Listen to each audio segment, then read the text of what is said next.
The fate of some of the most magnificent creatures on Earth, the African elephant, the rhino, lions, other endangered species, all of that is the subject of a major conference going on today in London. It's trying to stop the illicit trade in wildlife and hit poachers where it hurts, their bank accounts. Margaret Evans is in our bureau in London. She's covering this for us this morning. Tell us about how big a problem this is, Margaret, and how important is this conference?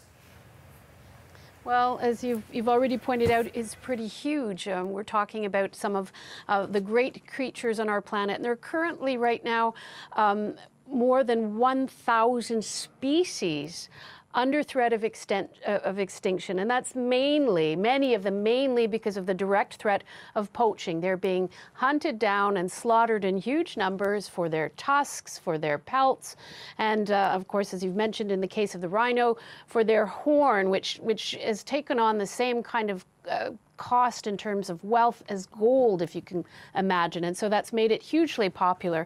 And to put it in perspective, we visited a zoo here in England this week, which has actually become key in acting as a backstop to protect the gene pool of the eastern black rhino, which is under threat. There are only 650 left in the wild on this planet. And so what's happening, of course, is that we're now relying on zoos where they have these animals in captivity to breed. And this zoo in the past year has managed to put together some of its rhinos. They have about 12 in all. They've got 3 new calves this year. Of course, that's not ideal. That's not what people want to see, breeding in captivity, but it's come to that. It's that desperate that now you're having to rely on these zoos. And just to give you another statistic, you know, there are more of the eastern black rhino in European zoos than there are now in all of Tanzania. And this is a rhino that comes from East Africa in the beginning. So it gives you the state of play on the planet, if you like. A sobering reality, for sure, Margaret. So this conference, entering into that problem as you've laid it out, and what is it hoping to achieve today?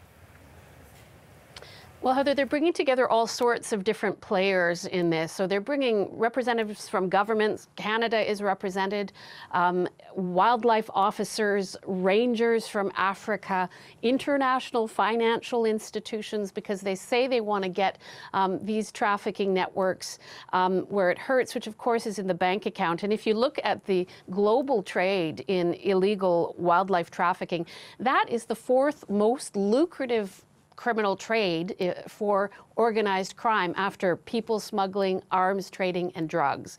So it gives you a sense of just how much money is at stake.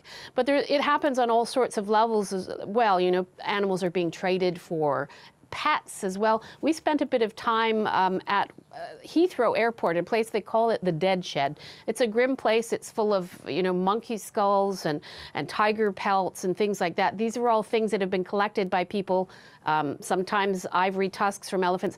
They're collected by people trying to get this through the airports. And so customs agents are also a big part of this. Transportation companies.